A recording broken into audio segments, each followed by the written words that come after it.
Bom dia a todos.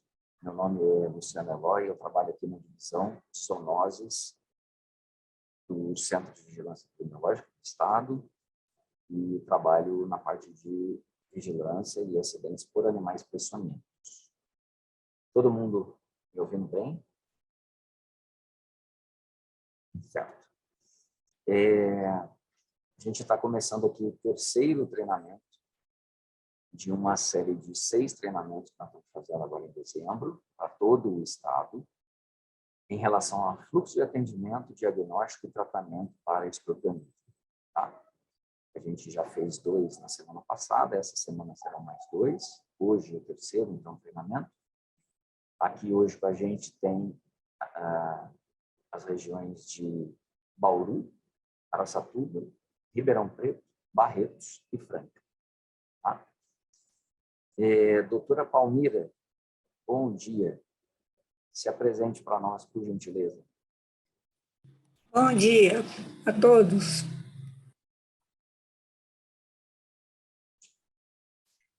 Doutora Palmira é a médica. Oi.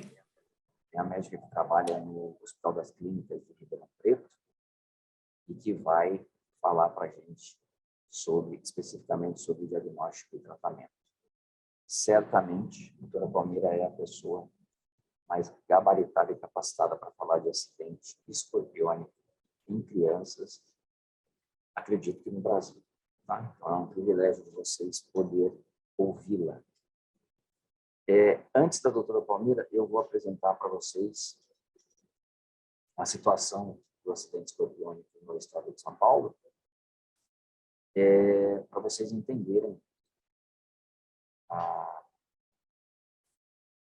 Eu acho que alguém colocou aí o share aí. Obrigado. Então, eu vou colocar aqui para vocês a apresentação.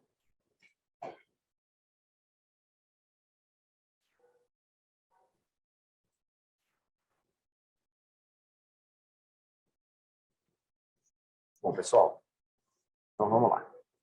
Primeiro, dizer para vocês que é muito importante para nós, aqui da Secretaria de Estado da Saúde, poder ter essa conversa com vocês. Né? A gente entende que essa conversa, essa atualização, essa oportunidade de nós que trabalhamos diariamente com esse agravo, conversarmos um pouco com vocês, passar algumas informações, algumas experiências, né? E a gente entende que isso é algo que faz parte de um complexo que envolve a problemática do escorpionismo no estado de São Paulo. Ok? Vamos lá. Primeiro aqui, para vocês entenderem a situação, a evolução do escorpionismo no estado de São Paulo de 1988 para cá. Vejam aí na coluna número de acidentes dessa figura 1, a evolução do número de picadas de escorpião notificadas no SINAM, o nosso sistema de notificação de agravos. Vejam aí o aumento, né, que vem acontecendo nos últimos anos, principalmente. Nós atingimos 36 mil acidentes em 2020. Esse ano nós temos 27 mil e alguma coisa, a gente está estimando que vai chegar aí em 30, 31 mil.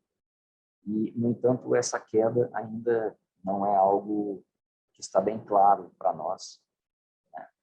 Porque a gente está entendendo que uma das possibilidades que explica hoje essa queda, na verdade, é uma possível subnotificação em função da pandemia.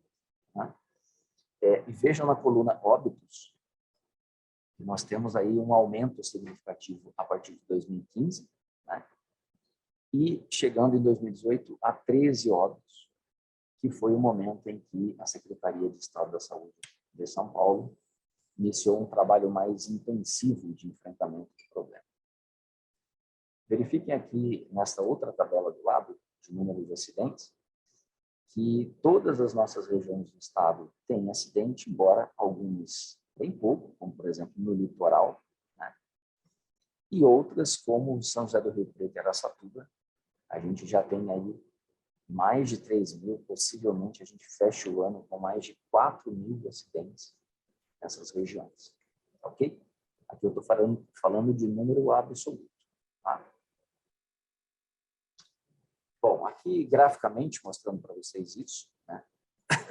Veja, nós temos nas colunas em cinza, né, o aumento aí do número de acidentes, a linha alaranjada, o número de óbitos, nós atingimos 13 óbitos em 2018, como eu falei para vocês, e colocando numa tendência exponencial, veja que essa queda em 2021 suscita algumas dúvidas, como eu já coloquei, e que em 2019 a gente conseguiu inverter essa linha de crescimento e que a gente vem acreditando que isso se deve em função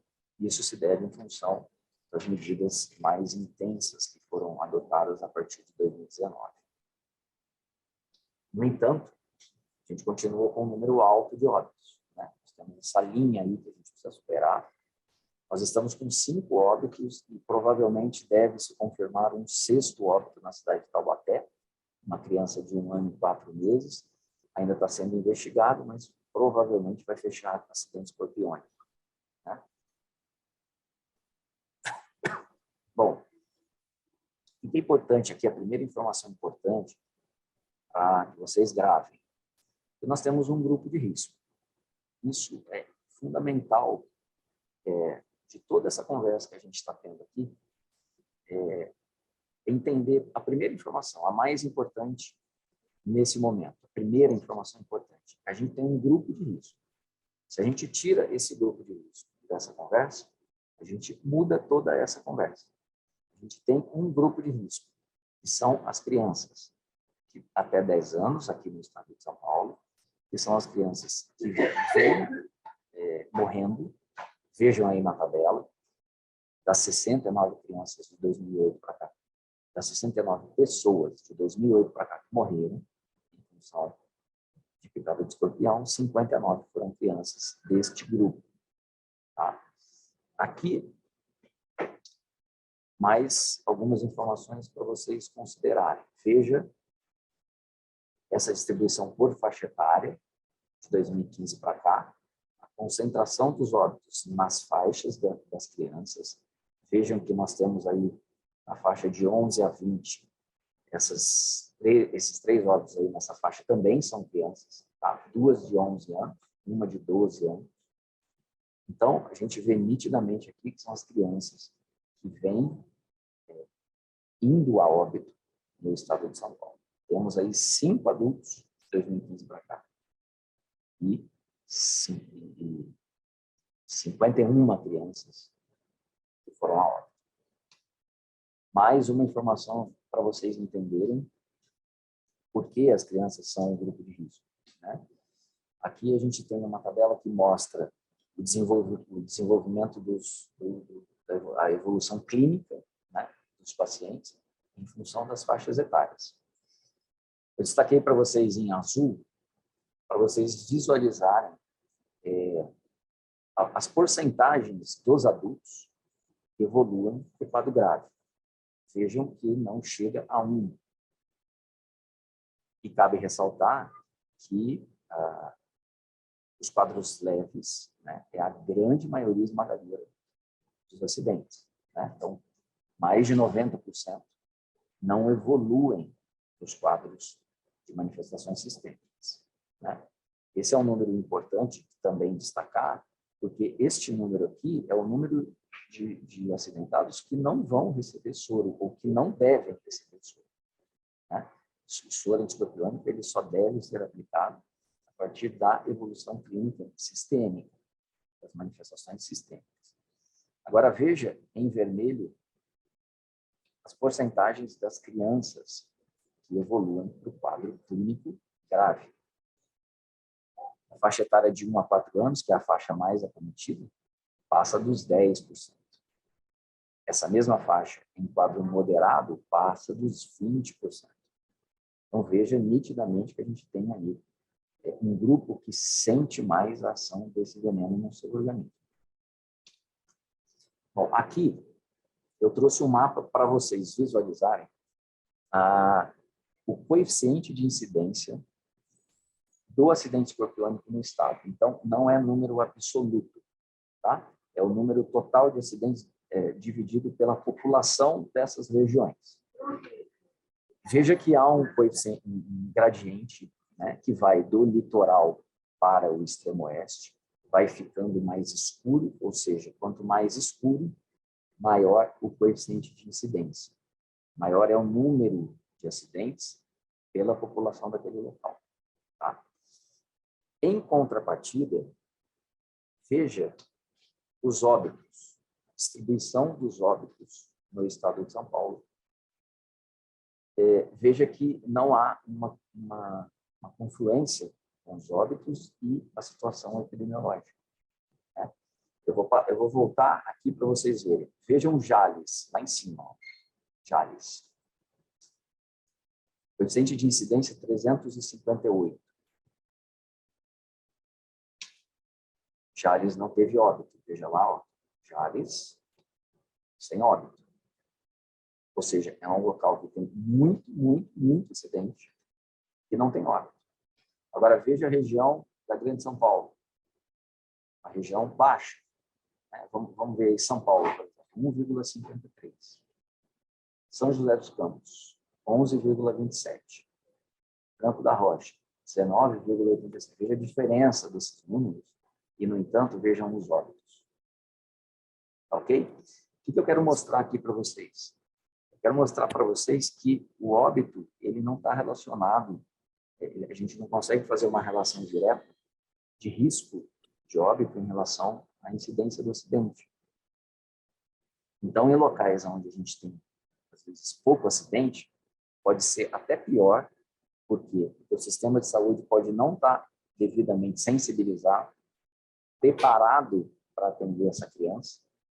Quando a gente vai para um local como Ribeirão Preto, ou como Araçatuba, que tem muito acidente, e exatamente por ter muito acidente, já existe um preparo maior do sistema de saúde para atender essa criança. Né?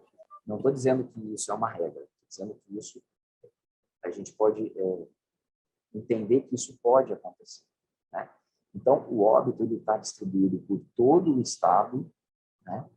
E a gente tem, por exemplo, óbito em regiões como Monteiro Lobato, que é um local que tem muito pouco acidente e que teve um óbito, e que o óbito ocorreu especificamente considerando uma série de fatores que a gente pode identificar do acidente escorpiônico, de um atendimento, de uma conduta médica que foi bastante inadequada. Né? Bom, o que a gente identificou, então, como pontos críticos do acidente escorpiônico no estado de São Paulo nesses últimos tempos? Então, primeiro que há uma infestação de escorpião alta no estado. Tá? Há em todos os locais, exceto aí litoral, tá? Itapeva também tem pouco, mas, de um modo geral, todo o estado de São Paulo, pessoal, acho que tem alguém aí com o fone aberto. Vou pedir para todo mundo fechar o fone, tá? Então, de um modo geral, a gente tem uma infestação muito alta no estado de São Paulo de escorpião, tá? Então, a gente identificou que a gente tem um grupo de risco. Isso é, como eu coloquei, é fundamental para a gente entender a problemática do enfrentamento do agravo. O tempo decorrido para o atendimento. Esse foi um outro problema que nós identificamos. Estava se demorando muito, tanto para a criança chegar no atendimento médico. Pessoal, desliga o fone para a gente, por favor. Obrigado. Então, tanto para a criança chegar no atendimento médico, né, até que haja a percepção da mãe, do pai, para a picada de escorpião, e até que ela chegue no atendimento médico, estava se demorando demais. Né? E aí a gente já tem uma perda significativa e o prognóstico começa a ficar muito ruim. No segundo tempo, a partir do momento que essa criança chega no sistema de saúde, ela precisa tomar o soro, quando há indicação, né, a partir do quadro moderado, muito rápido. Ela não pode ficar esperando que haja evolução para que as medidas sejam tomadas, né? E a gente verificou que isso estava acontecendo também. Tá? E, como eu falei, a conduta, né, das equipes médicas que estavam, por vezes, bastante inadequada, bastante aquém daquilo que se preconiza, e a doutora Palmeira vai abordar isso com vocês aí de maneira mais específica.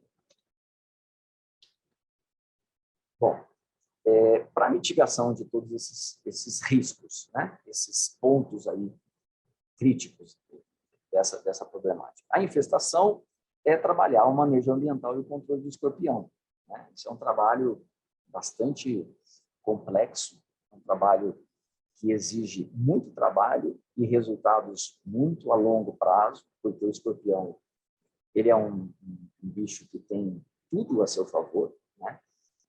Ele a principal espécie do estado de São Paulo, depois o doutor Palmeira vai falar melhor para vocês, faz partenogênese, então isso favorece muito a manutenção da espécie. É uma espécie que se adaptou muito ao meio urbano, tem muito alimento para ele tem uma proteção física muito grande, porque ele vive, na sua maior parte, nas tubulações, né, na parte de esgoto da cidade.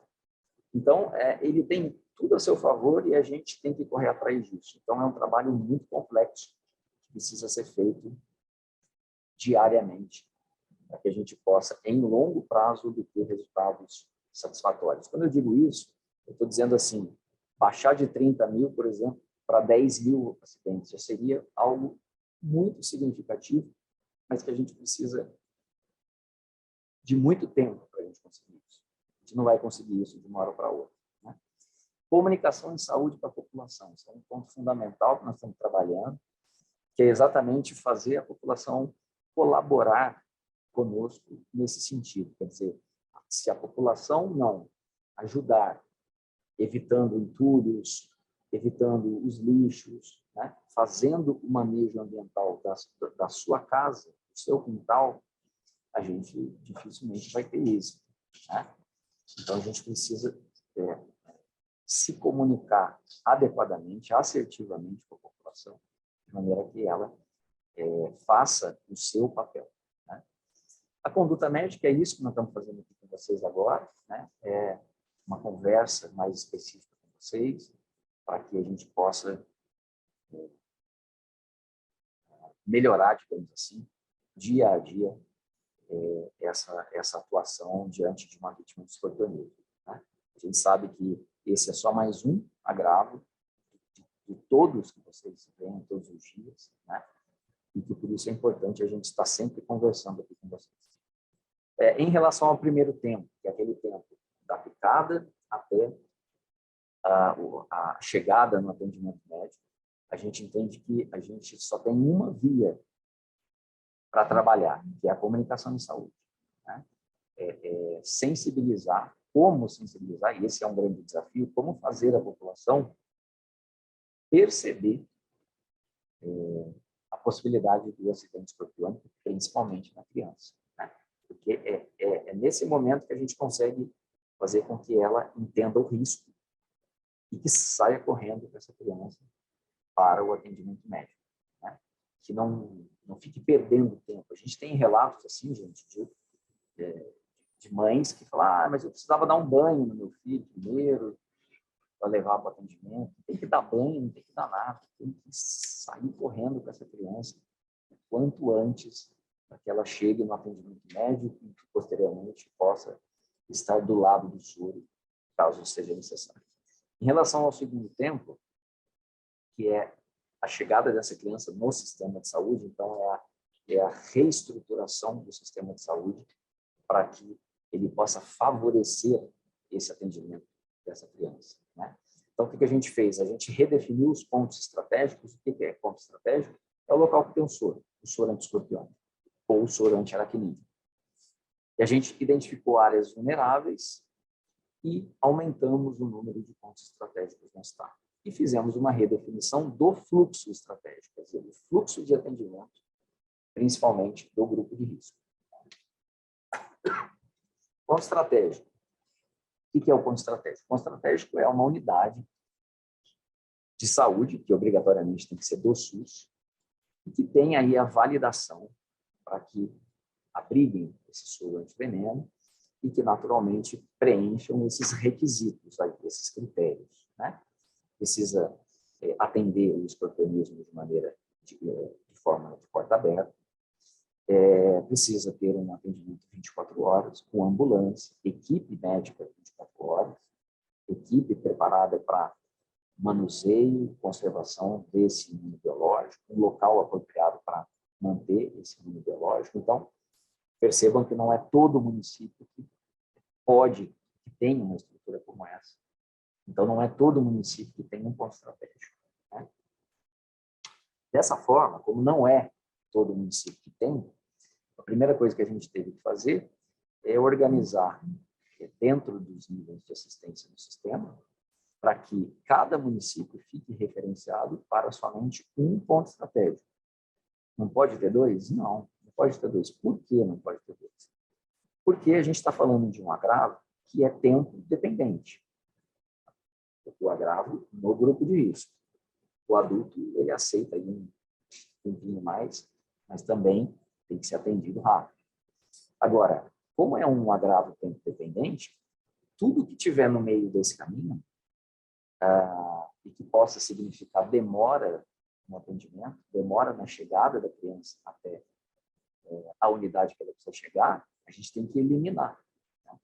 Então, o fluxo ele tem que estar bem desenhado, bem definido, e cada região tem que saber qual é esse fluxo, e cada município tem que saber para onde encaminhar essa criança, e só tem aquele local.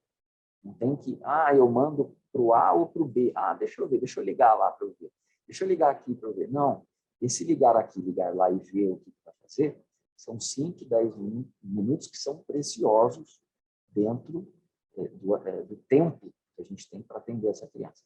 E esse ponto estratégico, ao mesmo tempo, ele também só tem uma UTI, adulto e pediátrica, para que ele encaminhe essa criança conforme a evolução do quadro clínico, exceto em algumas regiões que trabalham com a CROSS, né? que fazem a regulação do paciente via CROSS.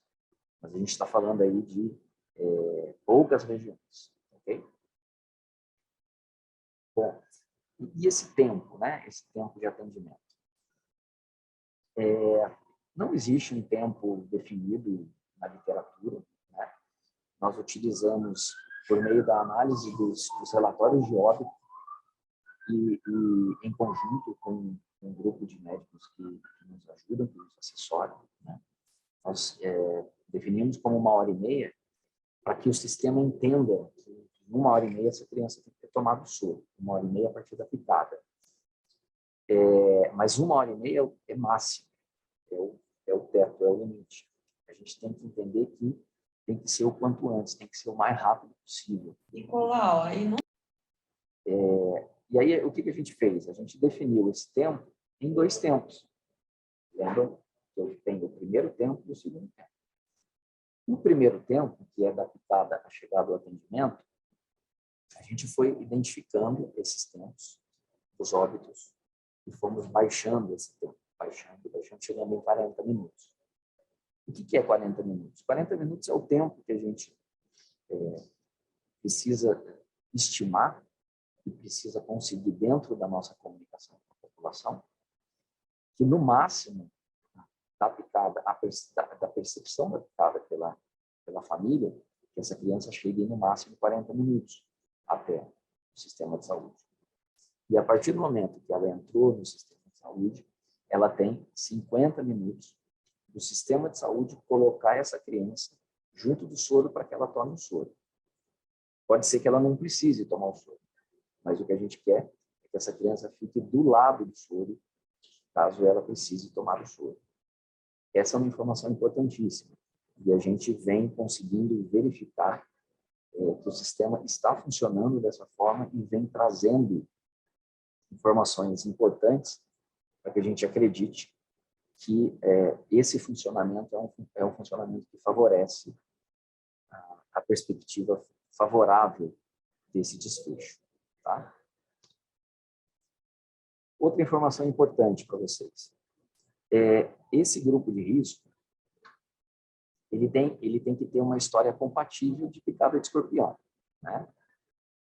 E quando eu chamo, o que a gente chama de história compatível? Por exemplo, a mãe chegar no atendimento e dizer, eu acho que meu filho foi picado por escorpião. Seja porque ela viu um escorpião ontem ou no mesmo dia, seja porque ela acha que achou um ferrão no local, ou seja, por qual motivo for. Se a mãe, se o pai da criança está dizendo que acha que a criança foi picada, considerem essa informação. Porque a gente vem verificando que isso, por vezes, acontece, e aconteceu em 3 óbitos nos últimos anos, disso não ter sido considerado. E foi se considerar outras situações totalmente fora da sintomatologia do acidente, e isso não foi considerado. Então, tem que ter história compatível de picada. E o quadro clínico? Independe se está só leve, você já tem manifestação sistêmica. Pode estar só com dor.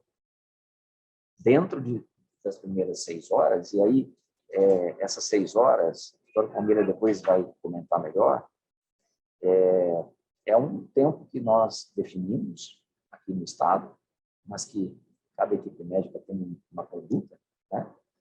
4 horas, mas enfim, a gente definiu como 6 horas, que é o tempo entendido de que se a criança foi picada e dentro de 6 horas ela não evoluiu clinicamente para manifestações sistêmicas, ela não vai mais evoluir, então ela estaria fora de risco.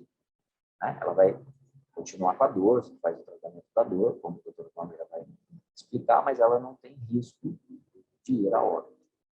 Então, essa criança que chega no atendimento com este quadro, ela precisa ser encaminhada imediatamente para o ponto estratégico.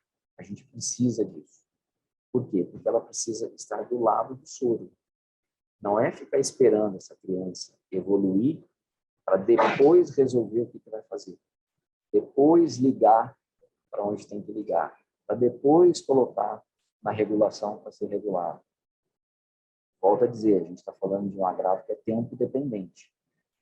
Se ele é tempo dependente, a gente tem que eliminar toda a perda de tempo que pode se ter no meio desse caminho, porque se ela precisar do soro, e o soro é o único tratamento que existe, ela precisa estar do lado do soro.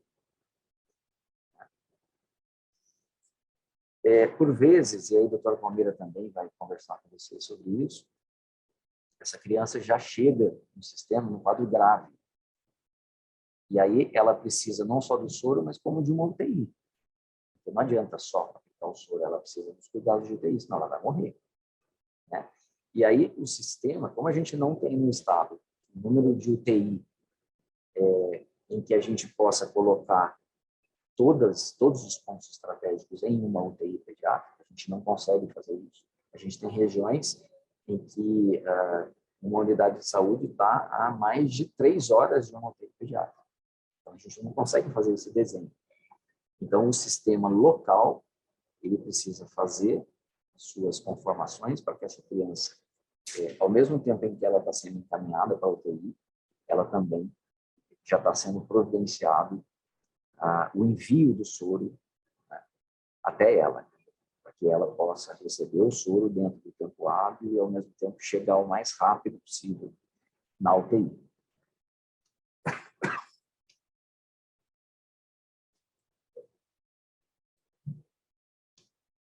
Bom, aqui só para mostrar para vocês aquela redefinição de pontos estratégicos que a gente fez. Então, aqui na figura A, a gente tinha antes, em 2019, os municípios em vermelho, os municípios que já tinham ponto estratégico, em branco, os que não tinham, e em azul, os municípios que foram considerados vulneráveis. O que eram esses municípios? Os municípios que não tinham ponto estratégico, estavam a mais de 50 minutos da sua referência. Aí a gente fez remodelamento, e todos esses municípios aqui na figura B, que estão em roxo, e a Grande São Paulo, né, está em azul, são municípios que receberam novos pontos estratégicos. Hoje a gente tem 214 pontos estratégicos no estado. Mais ou menos aí a gente pode dizer que a gente tem 1/3, né, dos municípios do estado com pontos estratégicos. Alguns municípios, como São Paulo, tem 5, Campinas tem 2, alguns municípios, poucos têm 2, mas a gente pode dizer que a gente tem 1/3 do estado com pontos estratégicos. E, para finalizar, a gente fez uma adequação por meio de uma deliberação da CID, que é a Comissão Máxima de Saúde do Estado, né? Deixando claro que o vômito ele já é considerado uma manifestação clínica de um quadro sistêmico, e que, a partir deste vômito, a criança já tem que receber o soro, tem que esperar, imediatamente ela tem que receber o soro. Tá? Se vocês quiserem acessar essa deliberação, que é uma deliberação que faz toda uma adequação aí, do operacional, tem outras informações, e que, em resumo, ela vem para favorecer o tratamento oportuno do grupo de risco, ou seja, para que a criança seja atendida o mais rápido possível dentro do tempo preconizado. Tá? Depois a gente vai compartilhar com vocês, então já fica o link aí de acesso. E, para finalizar, eu só coloquei aqui a carinha de algumas das nossas vítimas, né? Das crianças que a gente perdeu aí nos últimos anos em função da picada de um escorpião, e aí vocês percebam que a gente está falando de várias idades, né? A gente tem 2 anos, 4 anos, 7, tem um menino de 12 anos, e percebam que os óbitos estão distribuídos por todo o estado de São Paulo. Cabralha Paulista, que é a região de Bauru, Franco da Rocha, Grande São Paulo, Euclides da Cunha, lá na pontinha do estado, Presidente Venceslau, Votuporanga, região de São José do Rio Preto, Casa Branca, região de São João da Boa Vista, e Monteiro Lobato, região de São José dos Campos. Então é isso, pessoal. Se a gente tiver... Depois a doutora Palmira vai apresentar e a gente deixa as dúvidas de vocês para o final da apresentação da doutora Palmira. Tá bom? Doutora Palmira, agora é com a senhora.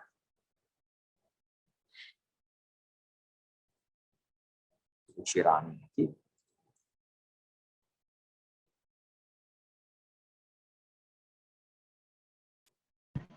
Posso fazer a leitura labial?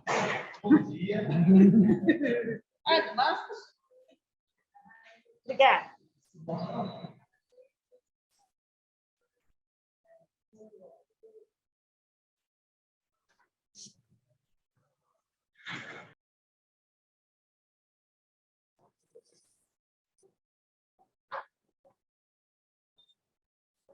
Vocês estão enxergando, pessoal?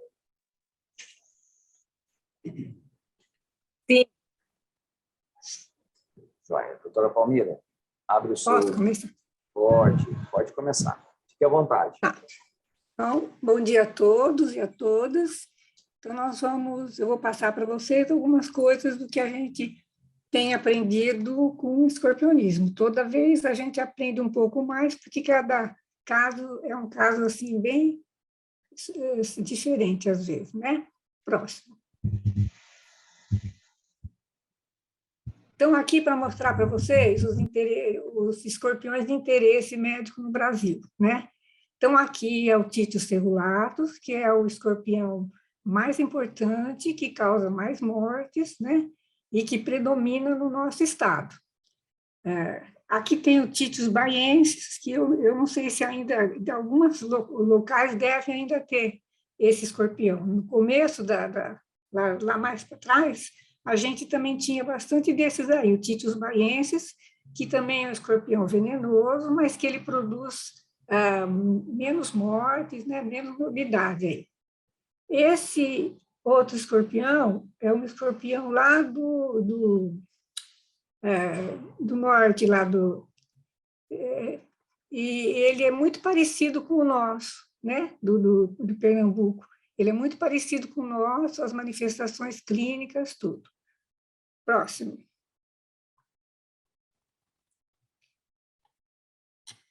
Esse daqui é um escorpião, eu vou entrar para vocês aprenderem aí, né, para não dizer que eu não falei. Esse escorpião é um escorpião lá de Belém, ele é bem diferente do nosso, ele não causa edema agudo, não causa nada, ele tem mais uma manifestação neurológica, tá? Esse daqui é o do Amazonas, é preto, tá? Direitinho, igual ao nosso, causa as mesmas manifestações. Esses outros dois, cortou um pouquinho aqui, esses outros dois, não, para baixo. Esses outros dois, eles são dois escorpiões da Amazônia lá, e que também eles têm a característica de ter outro tipo de manifestação, né? Choquinho, é tudo neurológico aqui. Então, para nós, o que é importante, realmente, é o Títios cerulatus aí. Próximo. Então, aqui, ó, para mostrar para vocês que todo escorpião que tem essa pontinha aqui, por exemplo, vai que chega um escorpião no postinho, né, que mataram e levaram para lá. Todo escorpião que tem esse espinho sobre o ferrão, em princípio, ele é um escorpião venenoso, tá? Aqui é o modo como você tira aqui, né, é o veneno aqui, né? Aqui já é outro tipo de escorpião, que é um escorpião não venenoso, ó, então ele não tem aquela coisinha aqui, tá vendo? Então, estou mostrando aqui para vocês, ó, não tem, e aqui o nosso tem, né, a espícula, ó. Então, todos esses são escorpiões venenosos. Próximo. Aqui é uma coisa assim, lá do nosso serviço, é o antigo, então, da época aí de 1982 até 2000, né? Então, o que a gente via lá naquela época? Então, todos os acidentes por escorpiões, eles chegavam no Hospital das Clínicas, porque era a porta aberta também, né? Não tinha regulação. Então, a gente via assim que o escorpião, ele tem no ano inteiro, e ele é mais prevalente nos meses mais quentes, mas ele tem o ano inteiro, né? Então, dava mais ou menos 600 a 700, até 800 casos por ano. Então, nessa época toda, a gente viu 10 mil casos, entre acidentes leves, moderados e graves. Então, o que nós vimos aqui, né? Em relação à idade, 7 anos, 8 a 15, mais ou menos igual aqui. Aqui aumenta porque aumenta a idade, então todas as idades são afetadas, né? Em relação ao tempo do acidente da procura médica, o que a gente vê no escorpião? É diferente do acidente ofídico, né? O acidente ofídico, ele a pessoa demora um pouco mais para procurar um médico. Mas aqui, o problema é que, assim, quando injeta o veneninho lá, então você tem muita dor. Então, é um acidente que leva o paciente muito rápido para o médico, desde que haja condições, né? Muitas vezes ele não consegue ir. A outra coisa, que as picadas são mais importantes na mão, né? Que a gente viu naquela época, nas mãos e pés, mas ele pode ser picado em todo local, né? Cabecinha, tronco. E aqui a casa para mostrar para vocês que ele é um acidente mais urbano do que um acidente não urbano, né? Rural. Está na casa.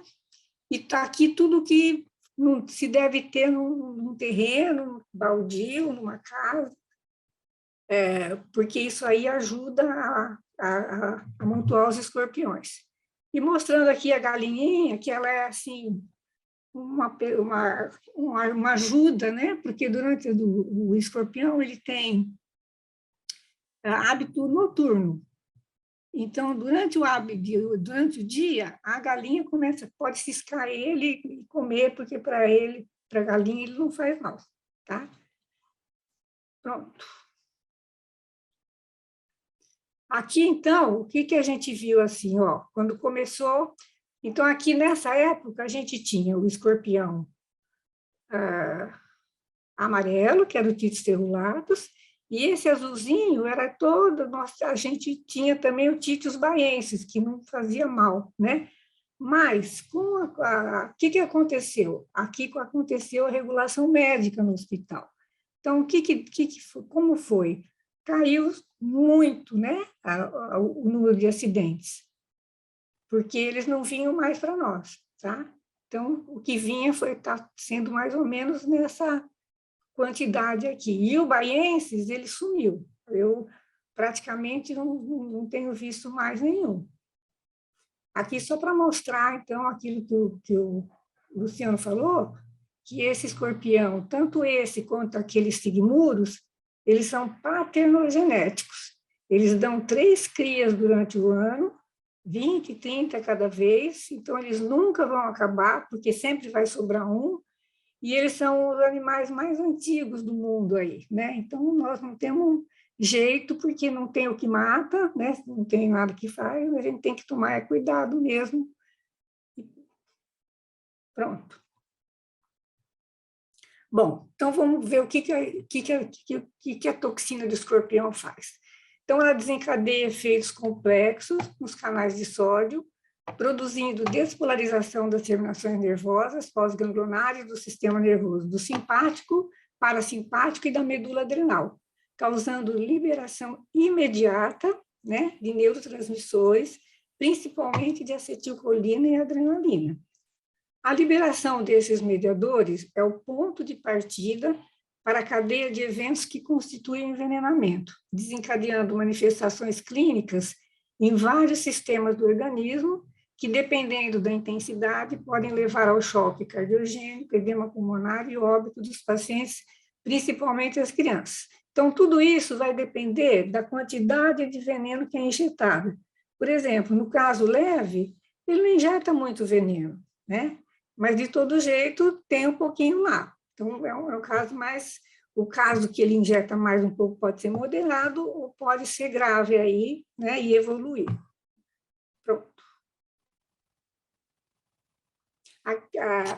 Já há algum tempo, tem sido muito discutido o papel de mediadores da inflamação na contribuição para a gravidade do acidente escorpiônico, uma vez que ocorre a liberação de citocinas pró-inflamatórias e outros mediadores, tanto em nível de experimental quanto em humanos. Num artigo publicado no final de 2020, os autores chegaram à conclusão, após vários ensaios moleculares, que existe uma relação direta entre processo inflamatório, ativação neuronal, disfunção cardíaca e mortalidade induzida pelo envenenamento, envolvendo a interleucina R, a prostaglandina 2, e aqui é colocado o sistema parasimpático, em camundongos, e apresenta uma proposta terapêutica em complementação ao antiveneno, que isso aqui está para ser testado. Aqui eu deixei aqui a literatura para vocês, se quiserem ler, tá? Pronto. Bom, então, dos neurotransmitores, o que a catecolamina ou a adrenalina faz? Na maioria das vezes, eles apresentam efeitos antagônicos. Então, a catecolamina dá midríase, pode dar midríase, pode dar miose. Aqui, frequência cardíaca aumentada, aumento da PA. Aqui, diminuição da frequência cardíaca, diminuição da PA. Arritmias cardíacas, os dois mediadores dão. Aqui, vasoconstrição, aqui, vasodilatação. Aqui, aumento da frequência respiratória, agitação, aqui sudorese, aumenta as secreções, todas as secreções, você pode ter lacrimejamento, rinorreia, cialorreia, broncoconstrição, priapismo, e aqui são os marcadores, né? Então, a catecolamina, ela aumenta a glicemia, ela dá leucocitose e diminui o potássio. E a acetilcolina, ela aumenta a amilase, mas isso aqui não é assim todos os casos, alguns casos. Então, a gente tem esse dado aqui da glicemia, que é uma coisa muito importante para quem trabalha no postinho. Então, se você tiver dúvida, né, quando a criança chega, dependendo do horário, aí você colhe uma glicemia, porque, assim, o caso leve, a glicemia vai ficar baixinha, não vai, né? Então, o moderado já sobe e o grave sobe muito mais ainda. Então, é um marcador importante, né? Que é imediato. Passou o veneno, deu o veneno, tudo é imediato do escorpião. Então, a nossa preocupação desse horário aí que foi estipulado é assim, quanto mais cedo você puder neutralizar o veneno, melhor é para a criança. Às vezes ela chega grave, rápido, você faz o soro, você consegue diminuir essa quantidade né, de ações aí desses mediadores aí. Próximo. Então, o que nós fazemos aí, né? No acidente leve. Então, o que ele faz no acidente leve? Dor local, de intensidade variável. Tem também picada de escorpião, que é chamada assim, a dry bite, picada seca, que pica a criança ou pica o adulto, e que pode não ter injetado veneno e não tem nada, né? Mas nos casos leves, é uma dor que pode ser intensa, tá? Parestesia no local da picada. O paciente, adulto ou criança, devido à dor, ele pode apresentar tanto taquicardia como agitação, e muitas vezes, eu esqueci aqui, ele pode até ficar com a pressão mais alta, né? Porque é descarga adrenérgica. No local da picada, o que a gente vai ver? Se ele chegou cedo, assim, para vocês, a gente vai ver um ponto de inoculação, né? Que é um alfinetinho, vai ver que aquela região está fria, tem uma sudorese e tem uma hiperemia, tá? Então, ela só dá isso, não vai fazer mais nada que isso. Então, nesses casos, o que nós fazemos?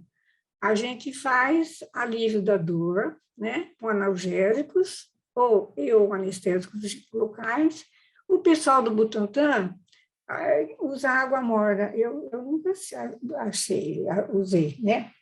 Então, aqui eu discordei um pouquinho do Luciano.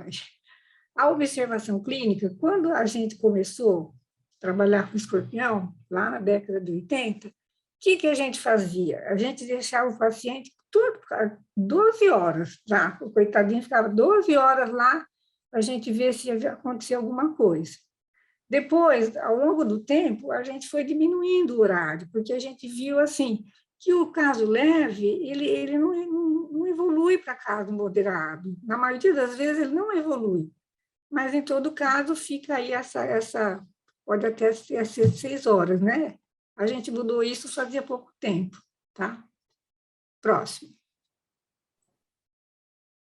Aqui, doutora Palmeira, só para ajudar na explicação, quando a gente foi definir esse tempo, pessoal, como eu falei, a gente tem um grupo, né, de médicos, a doutora Palmeira, obviamente, participa desse grupo, e como havia, digamos que cada médico dentro de uma conduta, né, alguns com 2 horas, alguns 4, alguns 6, então a gente optou em pegar o maior tempo e utilizar esse maior tempo como preconizado. Mas, como a doutora Palmeira está colocando, isso vai depender um pouco da experiência de cada um. O fato é que, quanto mais tempo você deixa, obviamente que não estamos falando de 12 horas, né? Mas 6 horas, com certeza, se não evoluiu, não vai evoluir, né, doutora Palmeira? Próximo. Então, aqui para vocês verem aqui é a coxa do nenê, né? Tá o vermelhinho aqui, o orifício não dá para vocês verem aqui, porque está longe, né? Mas é um fininho aqui, ó. Aqui nós temos o dedinho que fica mais vermelho, aqui a picada foi aqui no pé, né? E aqui o que a gente acaba fazendo, às vezes, na maioria das vezes, né? Um bloqueio aí, anestésico, né? Para melhora da dor aí. Próximo. Bom, o que seria o acidente moderado? Ele vai dar dor local e vai dar alguns episódios de vômitos, não muito, né? Não vai dar muitos, mas ele pode dar alguns episódios de vômitos. Mas ele tem também algumas manifestações sistêmicas, isoladas e de pequena intensidade. Então, ele vai suar, ele vai ter taquipneia, ele vai ter agitação, ele aumenta a pressão e pode ter taquicardia e pode ter a celorreia, né? Então, aqui a gente já tem manifestações sistêmicas na criança, né? Então, aí a gente já vai com mais cuidado. Então, o que nós vamos fazer? Alívio da dor também, que é a coisa mais importante para ver, né, que a criança acalma. Soroterapia em todas as crianças de até 10 anos. Antigamente, até antes de 2019, aí, eu no hospital, assim, fazia até 7 anos, a soroterapia até 7 anos. Obrigatório. As crianças maiores e adultos, a gente trata primeiro a dor, né, acima dos 10 anos, não havendo melhora, está indicado soroterapia. Esses 7 anos, ele vem de lá do primeiro manual do Butantan, que era isso que fazia, né? Não dava soro nas crianças maiores que 7 anos, mas você ficava com ela em observação, né? Aí agora foi mudado para 10, então nós estamos fazendo isso. E é assim, então, se não melhorar, quer dizer, o adulto melhora a dor, mas não melhora essa sintomatologia, a criança também, então é obrigado a tomar soro, né? E tem que ter uma observação em ambiente hospitalar. Próximo. Bom, aqui nós vamos no pior, então. Acidente grave. O que ele seria grave? Então, vocês veem que todos os 3 graus aí, eles têm a mesma coisa. Então, é coisa assim mais profunda, né? Então, a dor, nesses menininhos graves que chega ruim, geralmente eles não têm dor, porque eles já estão tão ruins que eles já tiveram a dor, né? Quando eles chegam mais ou menos tarde um pouquinho. Mas o que acontece? Olha, eles têm náuseas e vômitos profusos, cialorreia, lacrimejamento, sudorese intensa, eles são gelados, né, hipotérmicos, pode ter o priapismo, e aí já vem aí as coisas mais importantes, alterações dos ritmos cardíaco e respiratório, aumento ou diminuição da PA, aumento ou diminuição da frequência cardíaca. Diminuição da PA e da frequência cardíaca já é uma coisa mais grave, né? Então, quando ele chega mais tarde, é isso que acontece. E outra característica, ele tem uma agitação intensa e, de repente, ele dorme, né? Então, ele fica com sonolência e torpor. Então, assim, eu acho que entre o leve e o grave, não tem dúvida, a gente sabe tratar. O moderado é que a gente fica pendurado, né? Porque, assim, todas as coisas de lá, pressão, dor, tal, é uma descarga adrenérgica, né? Se você ficar nervoso, qualquer coisa, você vai ter umas coisas assim, né? Igual a dor. Então, aqui, o que nós vamos fazer? Aliviar a dor, se ele tiver, né? Se a gente perceber que tem. A gente não medica os vômitos no primeiro momento, e só vamos fazer isso se ele continuar vomitando depois da soroterapia. E a soroterapia é indicada para todos os pacientes, e esses pacientes são pacientes de CTI, né? Monitorização cardiorrespiratória contínua. Pronto. Se vocês quiserem perguntando qualquer coisa, pode, viu? Mas esses acidentes graves, eles não são assim tão bonitinhos aí, eles podem evoluir para insuficiência cardíaca, para edema pulmonar, para choque, para arritmias e para óbito. Então, na verdade, você pode ter um paciente que ele chega grave com tudo aquilo que está com as manifestações clínicas, e ele vai evoluir sem nada, né? A gente deu soro direitinho, não dá. Mas tem alguns que complicam. E o pior para nós, assim, das crianças assim que faleceram também aí, a arritmia, é muito difícil você manipular a arritmia no escorpionismo, tá? Bom, as alterações laboratoriais. Então, aquilo que eu já falei para vocês, a glicemia aumenta e, às vezes, pode ter glicosura. E tomar cuidado, que eu já vi muitos colegas fazerem exame de sangue e urina e, de repente, tratar a criança como diabética. Não é diabética, pelo amor de Deus. Viu? Porque, assim, a glicemia ela aumenta para 300, para 200, tá? No escorpionismo. Então, é um marcador que tem, antigamente não tinha, né? Agora a gente tem como medir o dedinho aí. Então, a amilase pode aumentar, o potássio cai por causa da adrenalina, leucocitose, a gasometria alterada, o lactato alterado, alterações assim se ele for mais grave, nós vamos ter alterações dos marcadores cardíacos aqui, troponina, NP, pró-NP, nós vamos ter alterações do eletro, nós vamos ter alterações do eco, pode ter o edema agudo, e a gente tem dados assim de cintilografia cardíaca e de ressonância magnética, que a gente vê alteração também. Essas alterações laboratoriais, elas são reversíveis dentro de 5 a 7 dias. Geralmente, os moderados também, eles não têm tudo isso aqui muito alterado, tá? A troponina, por exemplo, a troponina é um exemplo, é uma ferramenta importante também. Agora, no nosso serviço, a gente tem uma troponina que você pode medir nas 3 primeiras horas, né? E aí ela já dá um sinal do que está acontecendo, né? Se você vai ter uma evolução para ruim ou não. Pronto.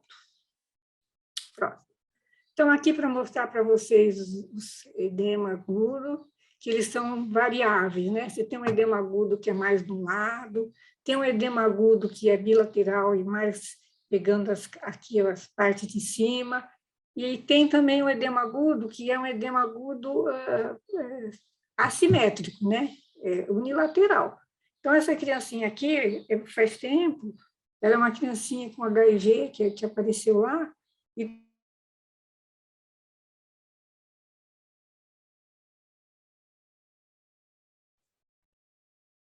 Palmeira, o seu som sumiu.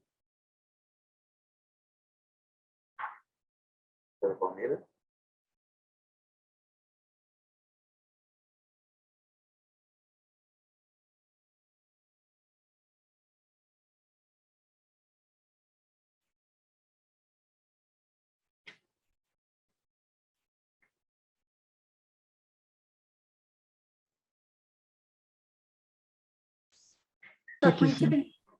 Está dando que tá conectado. Tá tudo certo aí? Eu acho que foi o meu aqui que caiu. Eu vou ter que recolocar.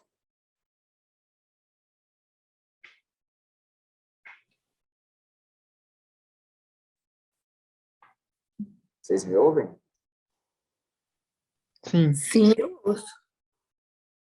Deixa eu recolocar aqui. Eu acho que foi a minha internet que caiu, pessoal. Desculpe aí.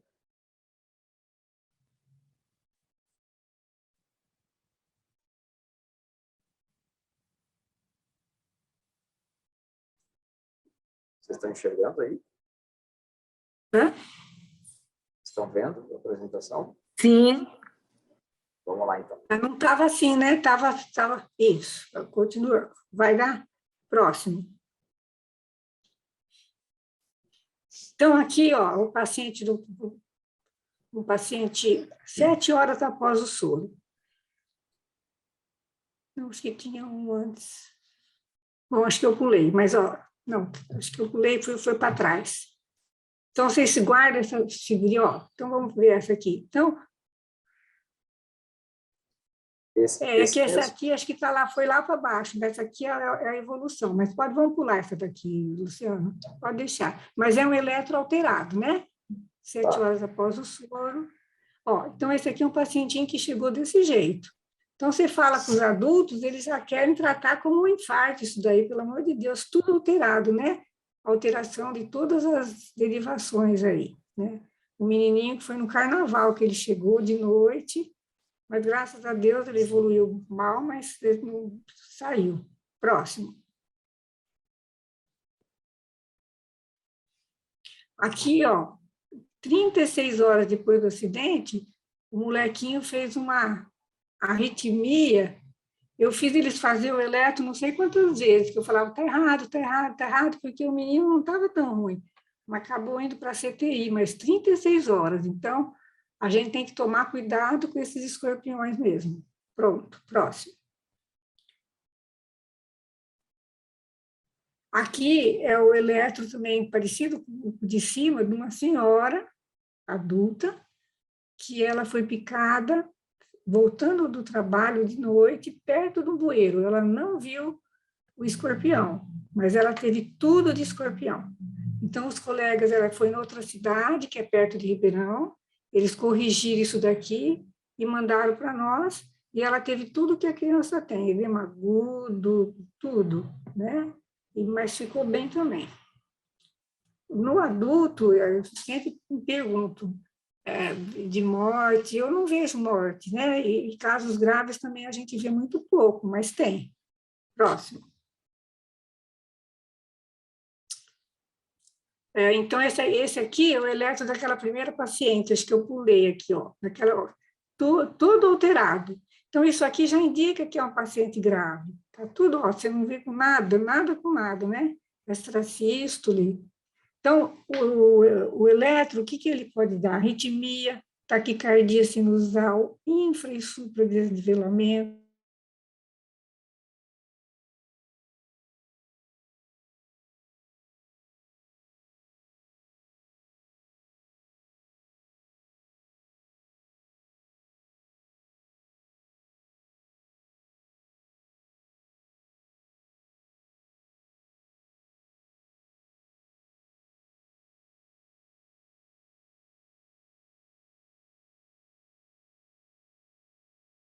Voltando. O meu? Não, você está normal. Eduardo, acho que é a minha aqui, né? Sim, acho que é a sua que tá instável aí. Peço desculpa aí, pessoal, mas é a minha internet aqui da secretaria que está caindo. Tá? Vai começar. Desculpa.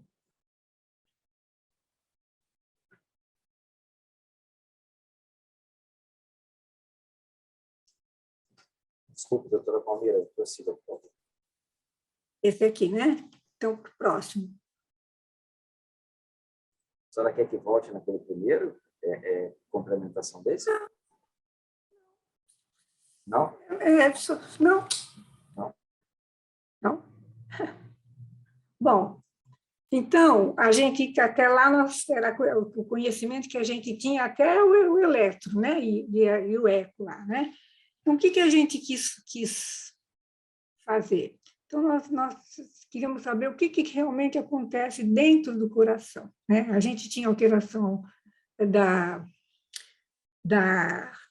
do eco, então nós queríamos ver o que acontecia lá dentro. Então, a gente pegou 12 crianças graves, a gente esperou estabilizar, né? E com 72 horas, a gente fez a cintilografia miocárdica no coraçãozinho delas, né? Contraste lá. Então, o que a gente vê aqui? Aqui é a parte de cima, quando elas estavam na fase aguda. E aqui a parte de baixo, quando elas já estavam na fase, já estavam 2 ou 3 semanas, assim, já após o acidente. Então, o que nós vimos aqui? Quanto mais escuro aqui, mais comprometido, né? E então, o que nós vemos aqui? Que aqui é a distribuição dos eixos, que as coisas se complementaram, né? Ó, aqui eu estou vendo o que está acontecendo, e aqui eu estou vendo a cintilografia. Então, basicamente, elas casam, né? Ó, está mais ou menos parecido aqui com aqui. Então, o que acontece? Realmente tem uma coisa da microcirculação aí, tem uma isquemia, né? Certo? Só para mostrar para vocês, então, a gravidade, porque isso aqui é grave, né? Então, a perfusão. Tem alteração da perfusão, mas que é reversível, tá? Então, aqui, ó, por exemplo, está dessa corzinha, está ruim, né? Está tudo escurinho. Aqui já está tudo mais normal. A outra característica que a gente vê muito no escorpião é que ele poupa, muitas vezes, a ponta do coração. Ele poupa a ponta do coração, né? E aqui está todos, eu peguei 3 casos para mostrar, só para vocês também se interessarem e ver. Próximo. Bom, então, o que é a fisiopatologia da disfunção cardíaca? Então, a gente acredita que há descarga maciça de catecolaminas, não só, mas principalmente. Então, são os efeitos inotrópicos e hemodinâmicos que levam à hipóxia, a lesão celular, né, do metabolitos da catecolamina, alteração da permeabilidade da membrana endotelial, vasoconstrição da microcirculação e os espasmos coronarianos. E aí vem a história aqui dos mediadores da inflamação, que podem contribuir para isso, e o efeito direto do veneno. Esse efeito então, isso aqui tudo vai levar à hipoperfusão, à isquemia, ao stunning do miocárdio e leva à chamada síndrome de Takotsubo. Isso aqui, então, o efeito direto do veneno, eu não consigo entender o efeito direto dando tudo isso, né? Porque, ó, outras situações relacionadas com aumento de catecolaminas, exógenas ou endógenas, cursam com quadro clínico e laboratorial semelhantes ao escorpionismo. E todas, né, feocromocitoma, hemorragia subaracnoideia, síndrome de Takotsubo, excesso de catecolaminas exógenas, uso de efebrina. Então, eu não sei, quer dizer, ele é o vilão, né, o veneno. Mas que ele vai no coração e vai fazer tudo isso, eu acho meio complicado. Enfim, todo mundo fala que é assim, mas eu não acho que não. Próximo. Bom, tratamento inicial do escorpionismo. Então, dos casos leves, é aquilo que a gente viu, que é só tratador, né? Então, aqui no caso moderado e grave, aliviador, analgésico veol parenteral, dipirona, cetoprofeno, tramadol, água morna. Aqui tem o bloqueio, as doses, né? Cloridato de pulvivacaína, solução injetável a 0,5% ou lidocaína sem vasoconstritor. Pode fazer até 3 infiltrações de 5 ml com intervalo de 1 hora, máximo, né? Entre elas, tá? O soro antiveneno mais precoce possível, 3 ampolas para os moderados e 6 ampolas para os graves. E se os vômitos persistirem após soro antiemético, metoclopramida, e a gente costuma dar mais andancetrona, né, para não espoliar mais a criança. Próximo. Então, o tratamento geral, né? Evitar bolo de soro fisiológico, mas também evitar hipovolemia.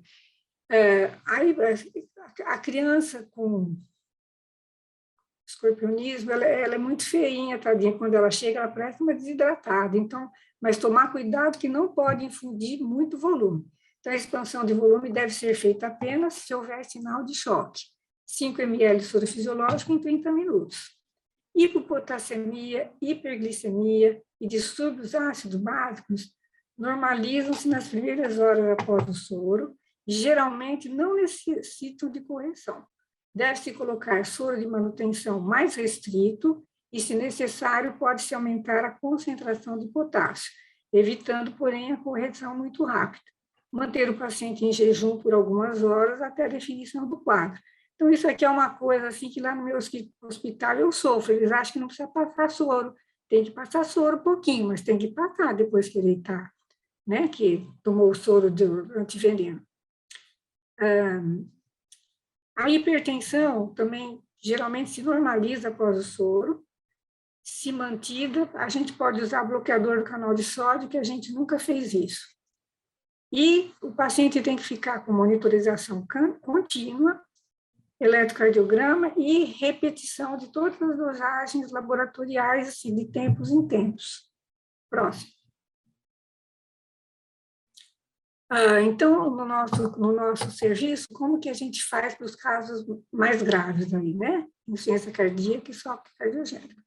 Então, administrar oxigênio por dispositivo de alto fluxo, máscara não inalante, suporte ventilatório precoce não invasivo ou invasivo, intubar precocemente casos graves, utilizando a sequência rápida de intubação. Então, eu vou deixar isso aqui para vocês verem, fica, né, o que precisa, e o suporte hemodinâmico aí.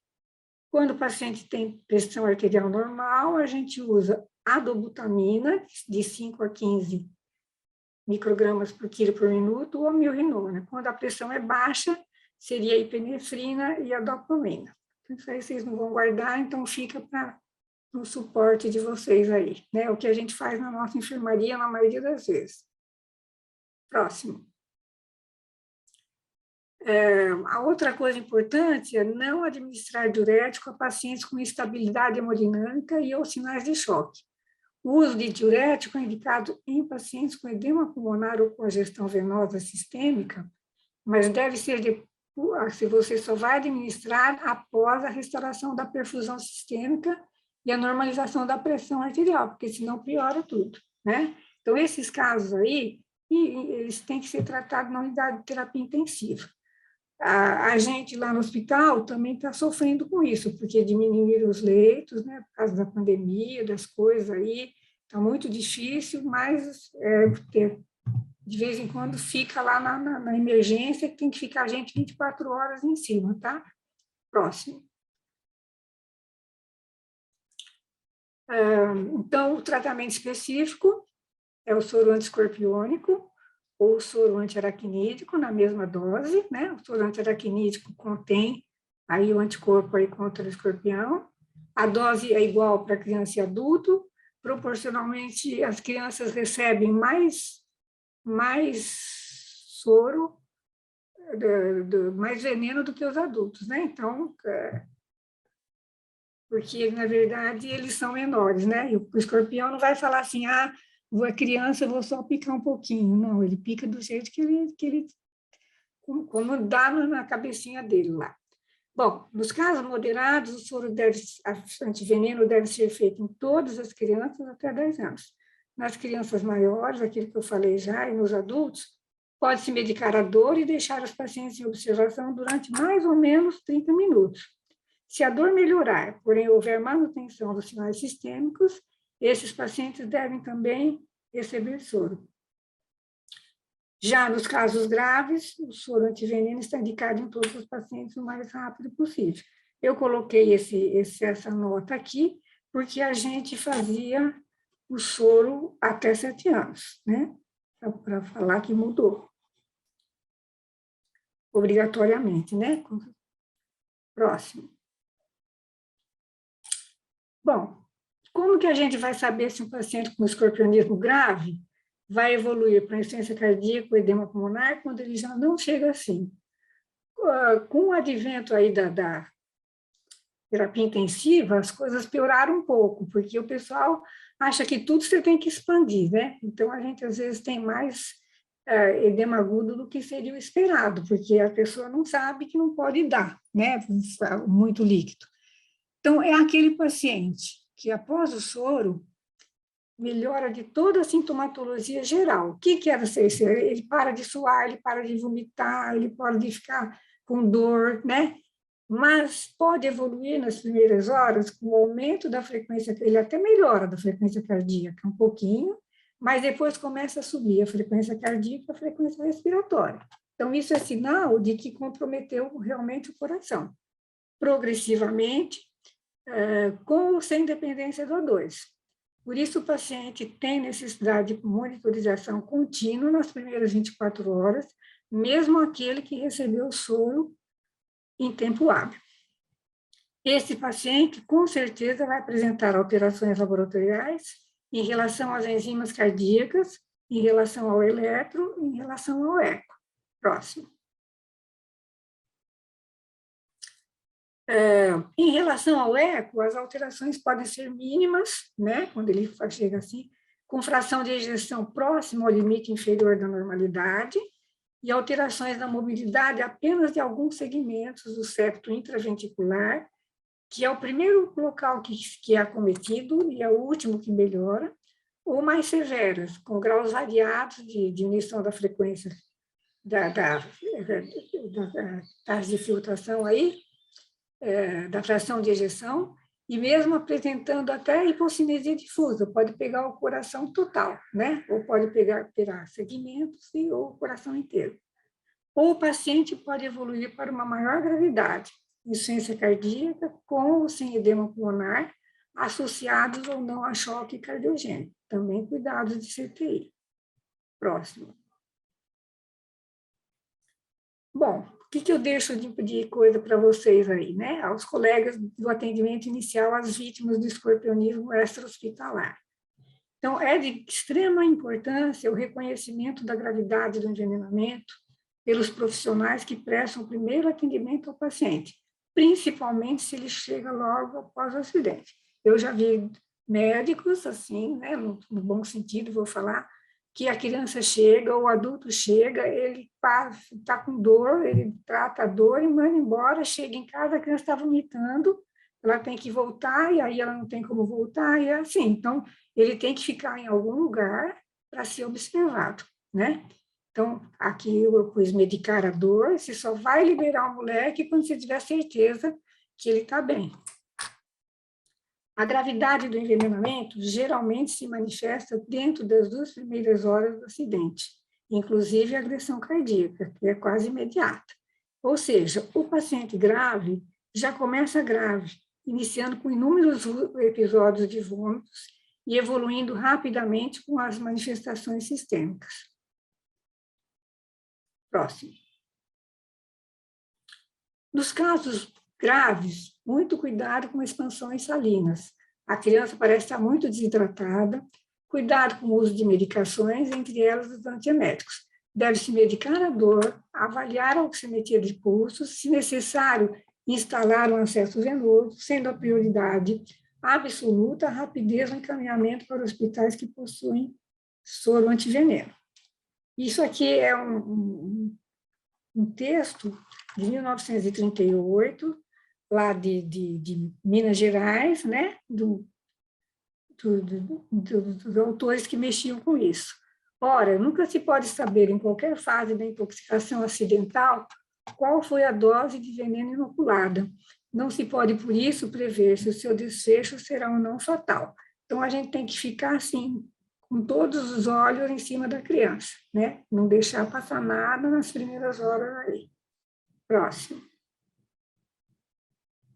Aqui, só para dizer, então, um pouquinho daqueles escorpiões que não são da nossa, né, não é do mesmo perfil nosso lá. Então, eles têm, na verdade, eles não têm sensação de choque elétrico, sensação de parestesia, mioclonia, dismetria, disartria, tudo coisa mais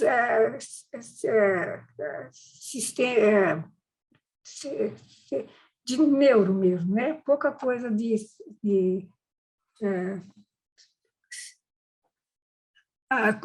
adrenalina e catecolamina, tá? Então, são diferentes, são os escorpiões da Amazonas. E para eles, ainda não fizeram soro. O nosso soro de escorpião, ele só tem os títulos celulatos e acho que o baienses. E não tem para esse novo escorpião, né? O estigmuros, o obscuros. Então, o pessoal não tem como tratar, quer dizer, eles fazem o soro, mas não resolve. Então, fica lá, ainda tem que dar outras coisas, né? Próximo. Então, aqui é aquilo que eu falei para vocês, né? A casa é onde é o ambiente mais comum. Então, sempre observar roupa de calçados, tampar ralos, erradicar barata, limpeza de terreno baldio, manter galinha ao redor das casas, vedar florestas, evitar entulhos e ter a galinha. Então, isso aqui, gente, é assim, a gente fala isso, mas só, eu acho assim, as pessoas só vão observar depois que você foi picado aí, né? Então, cada mãe que vem, a gente tem que falar para ela fazer tudo isso, né? E também orientar umas para as outras que elas não têm que pegar o menino que foi picado e dar banho no menino, que elas têm que pegar o menino correndo para levar para o lugar de atendimento. Bom, acho que era isso. É isso, doutora Palmeira. Esse- Pessoal, é isso. Agora a gente pode conversar com vocês, a gente tem tempo aí para conversar com vocês, tirar dúvidas. Quem quiser falar no microfone, fica à vontade. Quem quiser falar no chat, também fica à vontade. A gente agora vai conversar com vocês. Posso falar? Pode, por favor. Oi, Sim. bom dia. Meu nome é Sheila, eu sou da Santa Casa de Barretos. Primeiro, eu fiquei super feliz de matar a saudade da professora Palmira, que eu fui aluna dela, fui residente dela, trabalhei na UE há muito tempo. Quem é? Eu, Viu? Sheila. Fala, Sheila. Tudo bom? Professora, minha pergunta é mais até para o Luciano, a parte dos pontos estratégicos, que não ficou muito claro. Por exemplo, se eu estiver numa cidade, porque eu estava conversando com o pessoal da vigilância outro dia, Barretos é um ponto estratégico só para o município de Barretos, se não me engano, para uma outra cidadezinha, porque a gente está com 6 pontos estratégicos na região, mas só Barretos tem a UTI. Então, por exemplo, o paciente que está em Bebedouro, e ele já abre como grave, ele passa em Bebedouro para tomar o soro e vem para Barretos, ou como ele é um paciente que já abriu como grave, ele vem direto para Barretos? Ótimo. Pergunta isso para o Luciano, que ele sabe mais que eu. Então, porque, assim, não ficou muito claro no dia que o pessoal da Eu vigilância me também tenho orientou. as dúvidas. Nós também estamos enrolados com isso. Luciano, Vamos lá. responde para ele. Nós estamos com um problema lá. Estão mandando tudo errado, assim, as coisas, viu? Eu tô meio com medo, assim, porque só nós temos a UTI, né? E eu não sei se passar em outro lugar e tomar o soro antes, adianta ou atrasa? Vamos lá. Eu acho que essa é uma situação, Sheila, que vai depender, muito específica, vai depender de cada local, de cada município, porque depende, inclusive, da posição geográfica, né? Se você pegar 2 pontos, tá? Então vamos lá. O município pequenininho está aqui, onde aconteceu o acidente. A Santa Casa de Barretos, que é a UTI pediátrica, certo, está aqui. Se você tem um ponto estratégico aqui, no meio do caminho. Geograficamente, interessante. fica fácil de Compensa. entender o movimento. Agora, se for, por exemplo, para cá, para baixo, Não compensa. cada situação vai ter que ser estudado pelo E sistema. quem define isso é a CROSS. Não necessariamente. Não necessariamente. Por isso que é importante que isso esteja definido em cada local, porque cada local é que vai fazer esse mapeamento. Dessas cidades, que é Olímpia, Colômbia, Bebedouro, eu esqueci o nome. Entendi. E eles estão fazendo isso. Você sabe, eu vou dar uma perguntada para a menina daqui. Isso. Tá? A possibilidade. Eu acho que tem que fazer um mapinha para cada lugar, né? É melhor fazer um mapinha para mostrar, porque está difícil. Porque aqui a gente é a única UTI, mas agora, o meu medo também é assim, porque as pessoas que estão na ponta, às vezes elas não sabem reconhecer a gravidade, né? Então, por isso que nós estamos aqui. Para ajudar um pouco. Ainda bem que eu sei, que eu aprendi bem. Viu só? Mas esse é o desafio mesmo, Sheila. Como fazer o pessoal da ponta lá, que recebe a criança, entender e ter esse fluxo já definido. É uma criança, eu preciso fazer isso, eu preciso mandar para cá. Né?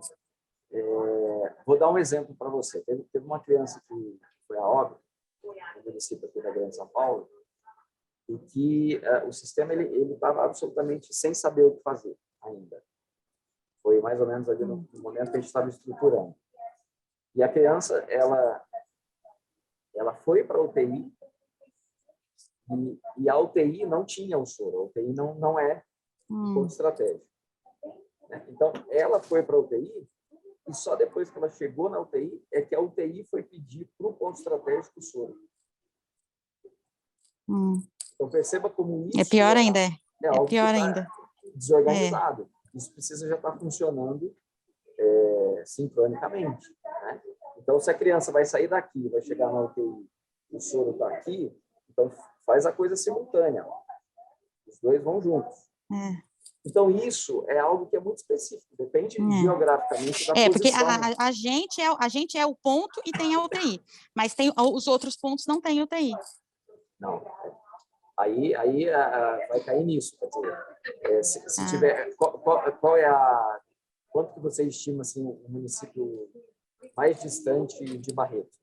Quanto tempo daria, mais ou menos? Do meu conhecimento, que eu moro aqui faz 3 anos, do meu conhecimento é Bebedouro. Não, Mas eu não digo, sei se o município que está assim bem longe de Barretos.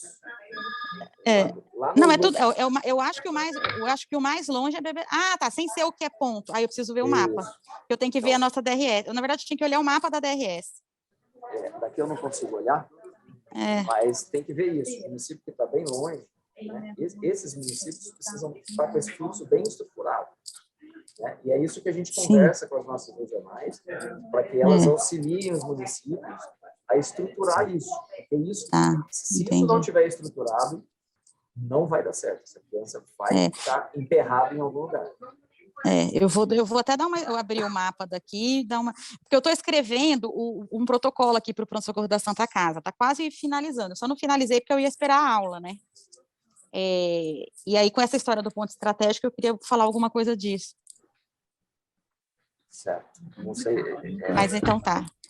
Obrigadão. Na verdade, a minha resposta, ela coloca mais dúvida, né? A dúvida está em cima de que se os municípios estão com o fluxo estruturado. E aí é importante também, em cima da sua fala, frisar isso, né? Que o fluxo ele é tão importante quanto a existência do próprio ponto estratégico. Porque, às vezes, a pergunta que vem é assim, mas então por que não coloca o soro em todo o município? Resolveria isso. Por quê? Né? Por quê? Primeiro porque, como eu mostrei, nem todos os municípios têm condição de ter, de preencher aqueles pré-requisitos. A gente tem regiões aqui no estado, por exemplo, aqui na região de Bauru, que está presente no treinamento, que por meio de uma decisão judicial obrigou que todos os municípios daquela regiãozinha dele tivessem o soro, 6 ampolas de soro, todos os municípios. Nós fomos lá, defendemos que isso não era a solução não era essa. Vai ter a geladeira. Aí o que aconteceu? Na hora que a gente foi conversar com os gestores, eles entenderam o risco, eles estavam pedindo algo que era uma demanda política, eles não estavam entendendo a gravidade. Como que você coloca um soro e coloca como referência um local que não funciona 24 horas?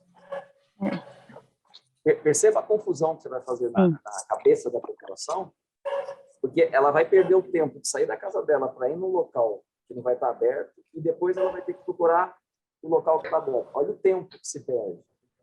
É uma unidade. É uma coisa que já aconteceu quando a gente via paciente de convênio, né? Aqui eu nunca peguei, mas no HC a gente recebia muita criança que ia para o convênio e depois tinha que ir para o HC receber soro. Hoje isso deve estar mais organizado. Sim. E aí você não tem um médico lá 24 horas, então às vezes até a unidade está aberta ainda, a criança chega e não tem um médico para atender. Então veja em que situação que a gente coloca esse paciente pediátrico, que já é de risco, que já é tempo dependente, que vai perder tempo, na verdade. Enquanto ele já era para estar indo para o local que certamente ele ia ser atendido corretamente, e aí o que aconteceu? Esses gestores começaram a declinar do próprio movimento que eles fizeram. Opa, eu não quero isso vai me dar confusão. Mas aí o juiz obrigou, você pediu, você veio me perturbar, agora você vai ficar com soro. Você vai ter que atender. Então, a coisa não é tão simples assim. Né? Pessoal, quem mais? Tem dúvidas aqui no chat? Vamos ver.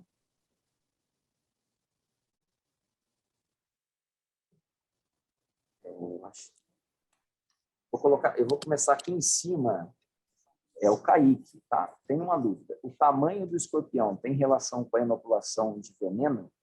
O escorpião mais jovem tem mais veneno? Existe essa relação? Doutora Palmeira, a senhora quer responder? Eu acho que não existe, não. O grande, ele depende dele mesmo, viu? Se está mais alimentado, se não está, eu acho que não. Não tem, não. O que a gente tem de informação, assim, é que o escorpião mais jovem, por vezes, ele pode até inocular um pouco mais de veneno, porque ele não tem ainda essa maturidade instintiva de calcular a quantidade de veneno que ele inocula, porque para ele não é ideal ele, numa picada só, injetar todo o veneno, né? Para ele, quanto mais veneno ele conseguir guardar, porque ele não sabe qual vai ser a necessidade de dar uma segunda picada, né? O escorpião adulto ele já consegue fazer isso mais organizadamente, tá? Mas isso é algo que não tem muita relevância na prática, assim, tá? Não tem muita diferença. Iremos, vamos ver aqui, acho que tem mais uma dúvida. Esse aqui é para a senhora, doutora Palmeira, tá bom? É a Letícia. Se for caso leve, independente da idade da criança, não irá necessitar de soro, correto? Por quê? Você sabe? Pessoal, tem alguém com o microfone ligado. Pessoal. Isso. Doutora Palmeira, a senhora ouviu a pergunta? Não. Eu vou ler de novo aqui para a senhora. Se for um caso leve, independente da idade da criança, não irá necessitar de soro, correto? Se for um caso leve, não precisa de soro. Não, mas dependendo da idade, não tem que dar soro para ninguém. Né? É isso. Ele só tratar a dor e observar. Exatamente. Quadro leve não precisa de soro. Aqui, ó, a gente vai disponibilizar as apresentações e a gente vai disponibilizar o vídeo, tá? A gente vai mandar depois pelas nossas regionais o link de acesso desse webinar, tá ok? Vamos ver aqui se tem mais.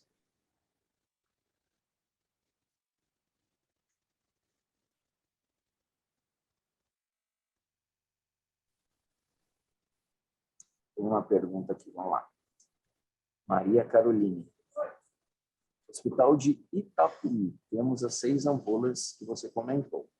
Não dispomos de UTI. Nossa referência é Santa Casa de Jaú.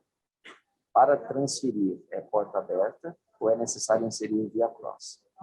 Bom, primeiro que eu não sei te dizer, assim, é porque algumas regiões do estado fazem via cross. Eu não me lembro de cabeça quais são essas regiões, tá? Então, eu não sei te dizer se na sua região ela utiliza cross. Eu sei que são poucas regiões, a grande minoria. Então, para que você tenha essa resposta certeira, você tem que falar com a sua vigilância, tá bom? No caso das regiões que não estão utilizando a cross, teoricamente, isso tinha que estar estruturado e a porta já estaria aberta para você, tá?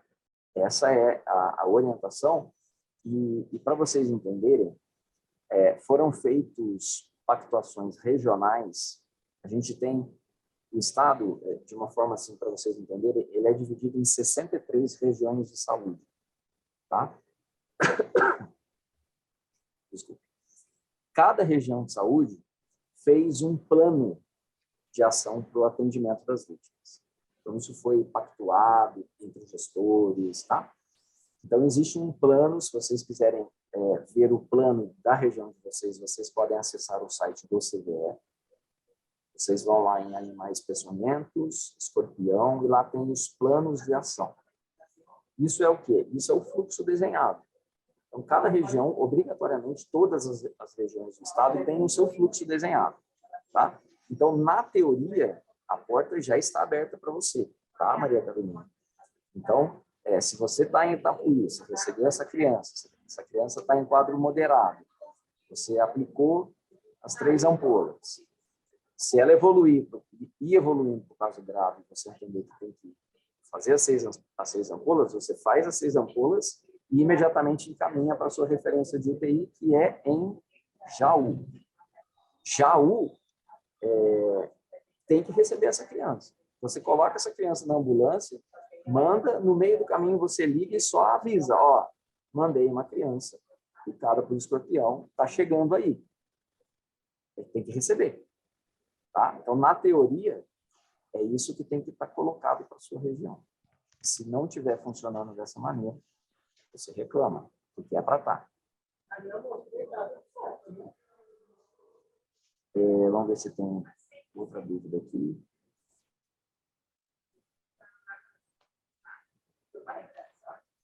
Fiquei com dúvida na fala da doutora sobre a picada seca. Eu não sei se a senhora quer falar, doutora Palmeira, ou se a gente pede para a Yara Barros especificar melhor qual é a dúvida, Yara. No geral, você quer que ela fale de novo?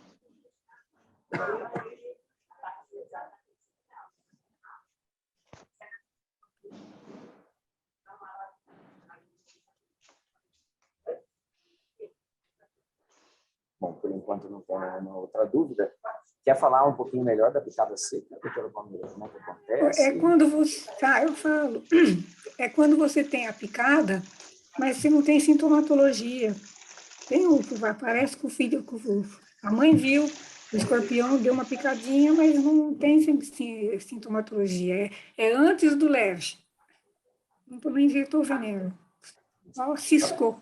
Normalmente, pessoal, é assim, ó, o ferrão do escorpião, ele pega de lado, ele bate assim, ele não risca penetra. lá. Né? Ele não penetra, ele faz assim. Dá uma Então, arranhadinha, né, doutora? Dá uma arranhadinha, faz ali um comichão, fica um vermelhinho, né?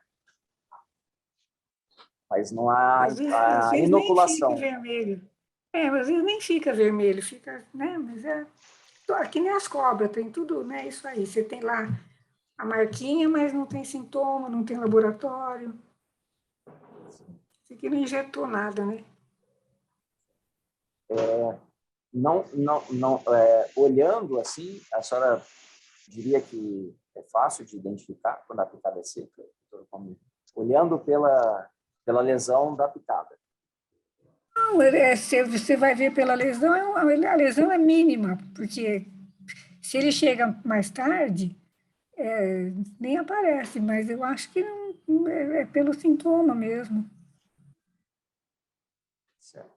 Chega lá, não tem dor, não está chorando, não está nada. Mais alguma dúvida, pessoal?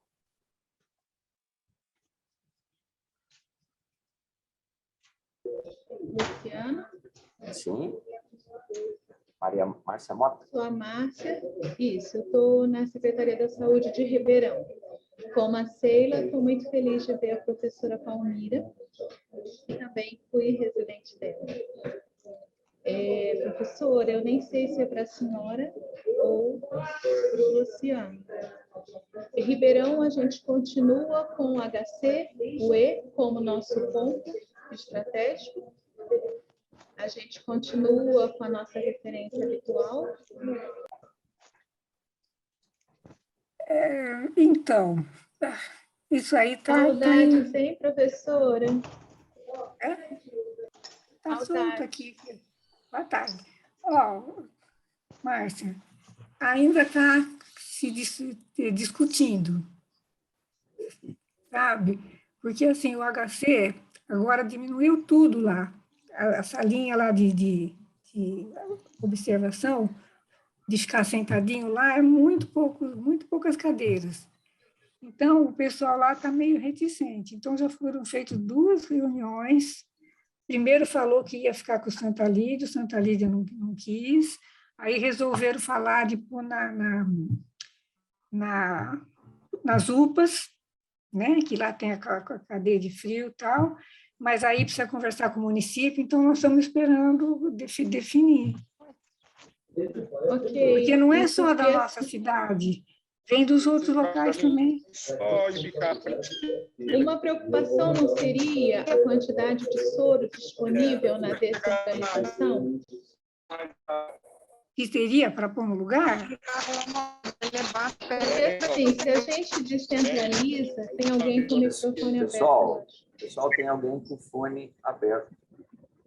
Eu não estou escutando. Pode falar, Eu Márcia. acho, professora, que uma das nossas preocupações na descentralização é a garantia do fornecimento do soro, né? Porque é lógico que a capacitação da equipe, a senhora já colaborou com a gente muitas vezes em aulas, né? Então, a gente se encaminharia nisso. Eu acho que, não sei se o Luciano pode ajudar nessa ideia, porque a descentralização, a gente espalha o soro, né? É uma das coisas que Não, então, mas vai resolver isso de um jeito ou do outro, né? Mas não vai faltar soro. Se for para a UPA, vai ter soro lá na UPA. Né? Ok, a achava que gente ia para está... lugar. Tá, a gente Agora, está à eu, disposição. particularmente, eu achava assim, né, que nos outros tempos a criança ficava lá, mas agora realmente está, ó, não tem vaga para nada. Né? Mas não está, isso aí está em gerência ainda. Eu também não sei o que ficou. Eu sei que teve 2 ou 3 reuniões e ainda falta Eu uma também aí. soube, é uma preocupação, a garantia do soro e a capacitação, mas aí a gente vai junto, né? Ribeirão precisando, eu sei que pode contar com a senhora de novo, né? Como tem contado antes, né? Mas soro não vai faltar, viu, Márcia? Isso você não se Então tá. preocupe, viu? Seja onde for, não Então, vai faltar, não. a Né? gente vai se encaminhando, então, porque a Certeza, isso decisão é ficou certeza. feita, né? Então Uhum. tá. Obrigada, viu? Um abraço. Imagina, um abraço.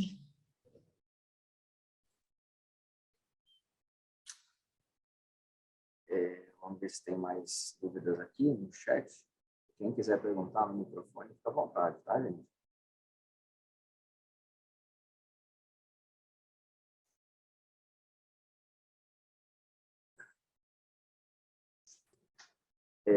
A Bruna está perguntando como faço para mandar uma foto de uma espécie que uma paciente levou para mim. Ela disse que tem visto essa espécie.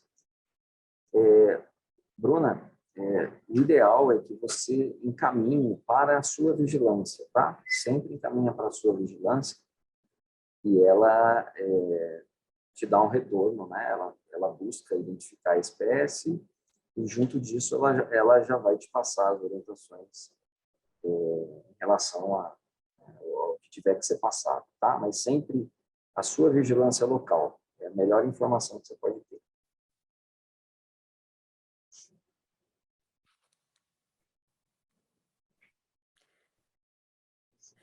Muita gente pedindo a apresentação, tá? Então, a gente, como eu falei, a gente vai mandar as apresentações pelo nosso GVE, tá bom? O pessoal do GVE está aí, depois a gente encaminha para vocês, e aí vocês encaminham para os seus municípios, para os participantes, tá bom? E o link da gravação para vocês. E aí também eu queria aproveitar e fazer um pedido para cada um de vocês multiplicarem, né?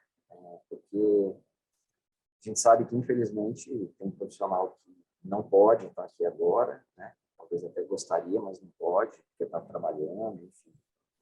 E aí eu faço um pedido para vocês compartilharem com os seus colegas, né? Depois, quando vocês receberem o link, encaminhar para eles e até mesmo numa conversa que vocês tiverem aí, possibilidade de passar para eles essas informações principais, o grupo de risco, o tratamento, o quadro leve não faz soro, enfim, né? O que vocês puderem multiplicar, para nós é muito válido, porque eu acho que vocês conseguiram perceber que trata-se de um agravo, de um atendimento, que cada 5, 10 minutos é muito importante, então a dúvida ela pode fazer com que esses minutos sejam perdidos. Então, quanto mais informação os profissionais tiverem, mais rápido e assertiva vai ser a tomada de decisão. Vamos ver, tem mais alguém aqui? A Aparecida Maria. Pessoal da região de Franca, iremos... não, isso aqui não é uma dúvida. Está dizendo que vai encaminhar a apresentação.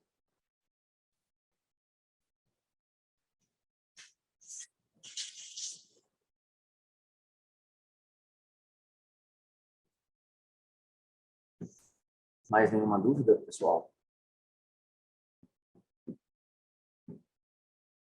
Doutora Palmira, tem mais alguma consideração assim, que a senhora acha importante compartilhar com eles, das suas experiências? Algo que a senhora considera relevante? Eu acho assim que tem que ter a vigilância, o cuidado, né? Então, não ficar querendo corrigir tudo, assim, tá com acidose, vai fazer soro, vai fazer, é ir devagarzinho e sempre, né? Eu acho que é isso que é o que a gente faz. Tem que tomar cuidado, ficar em cima. Eu acho que vocês viram aí que a gente tem um número muito alto de acidentes, né?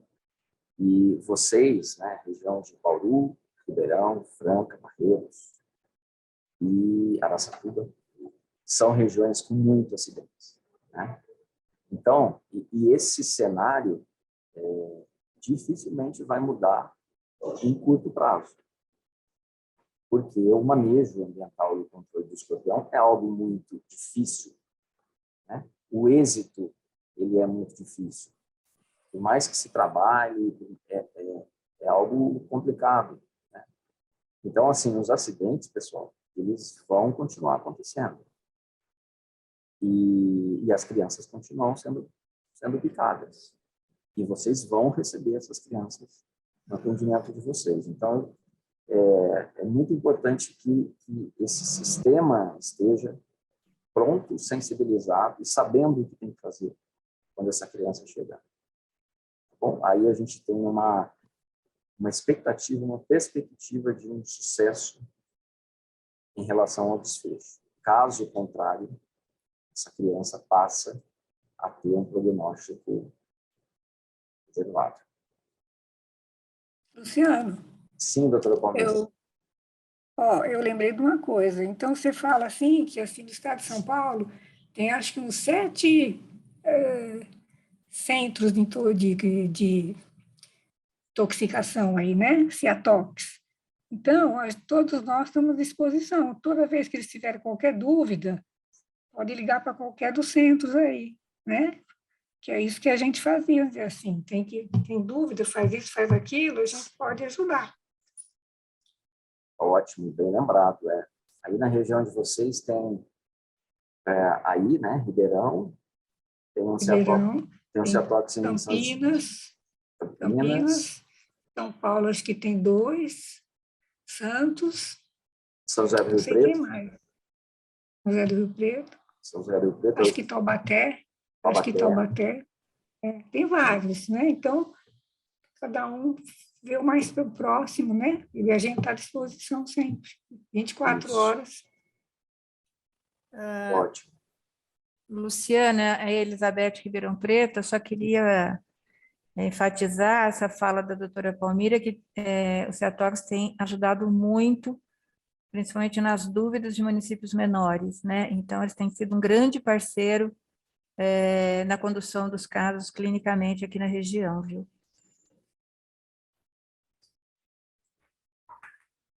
Bom saber disso, né? Realmente o Ciatox, com todo o know-how, né, que eles têm, realmente, pessoal, uma dúvida ligue e tira a dúvida e eles normalmente são, né, já fazem isso, já manda a criança, eles vão ajudando na conduta.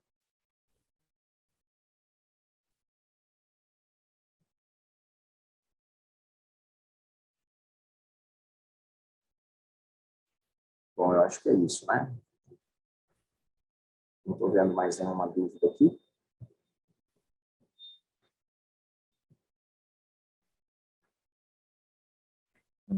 Ui, tá aberto. Bom, pessoal,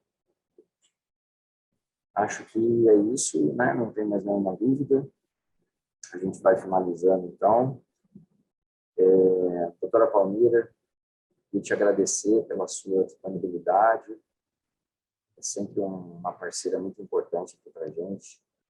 É um poço de sabedoria em relação a esse assunto. E muito obrigado, viu, doutora Palmira? Imagina, estou à disposição. Tá joia. Pessoal, qualquer dúvida posterior, vocês tiverem também, pode encaminhar para suas regionais e para nós aqui, tá? Não fiquem com a dúvida, não, tá? Tirem a dúvida conforme elas forem aparecendo, né? No dia a dia de vocês, de repente vocês se deparam aí amanhã com uma criança picada por escorpião e na hora de atender ainda fica dúvida, não fique com a dúvida, não, tá? Procure um auxílio, uma resposta no Ciatox, tá bom? E é isso. Muito obrigado pela participação de todos. Eduardo, obrigado aí pela ajuda no apoio.